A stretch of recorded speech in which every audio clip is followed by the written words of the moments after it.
Winston Churchill braces. Britons to their task. On Friday evening last, I received from His Majesty the mission to form a new administration.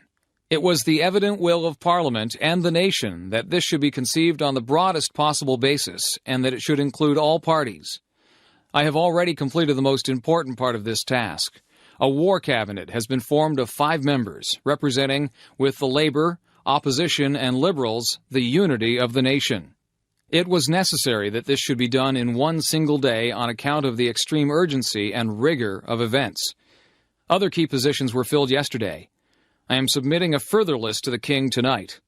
I hope to complete the appointment of principal ministers during tomorrow. The appointment of other ministers usually takes a little longer. I trust when Parliament meets again, this part of my task will be completed and that the administration will be complete in all respects. I considered it in the public interest to suggest to the Speaker that the House should be summoned today. At the end of today's proceedings, the adjournment of the House will be proposed until May 21st, with provision for earlier meeting if need be. Business for that will be notified to MPs at the earliest opportunity. I now invite the House by a resolution to record its approval of the steps taken and declare its confidence in the new government. The resolution: that this House welcomes the formation of a government representing the united and inflexible resolve of the nation to prosecute the war with Germany to a victorious conclusion.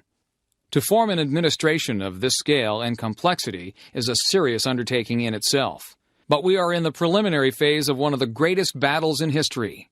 We are in action at many other points, in Norway and in Holland, and we have to be prepared in the Mediterranean.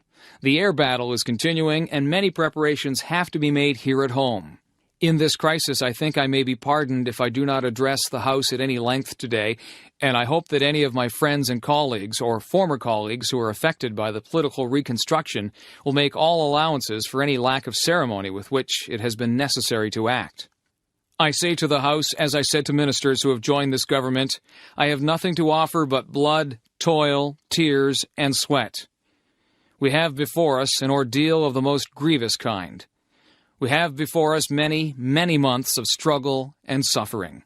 You ask, what is our policy? I say it is to wage war by land, sea, and air.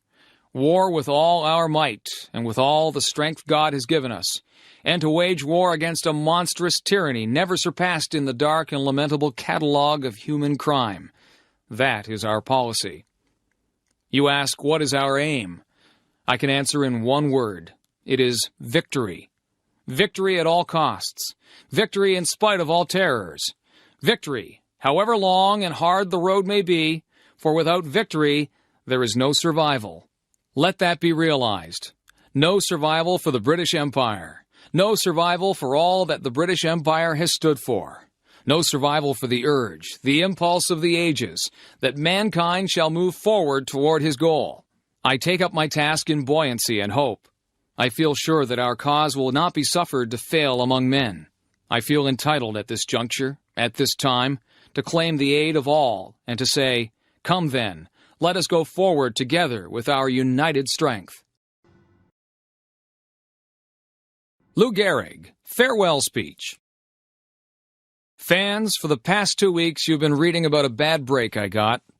Yet today I consider myself the luckiest man on the face of the earth. I have been in ballparks for 17 years and have never received anything but kindness and encouragement from you fans. Look at these grand men. Which of you wouldn't consider it the highlight of his career just to associate with them for even one day? Sure, I'm lucky. Who wouldn't consider it an honor to have known Jacob Ruppert, also the builder of baseball's greatest empire, Ed Barrow, to have spent 6 years with that wonderful little fellow Miller Huggins, then to have spent the next 9 years with that outstanding leader, that smart student of psychology, the best manager in baseball today, Joe McCarthy. Sure, I'm lucky. When the New York Giants, a team you would give your right arm to beat, and vice versa, send you a gift, that's something. When everybody down to the groundskeepers and those boys in white coats remember you with trophies, that's something. When you have a wonderful mother-in-law who takes sides with you and squabbles against her own daughter, that's something. When you have a father and mother who work all their lives so that you can have an education and build your body, It's a blessing.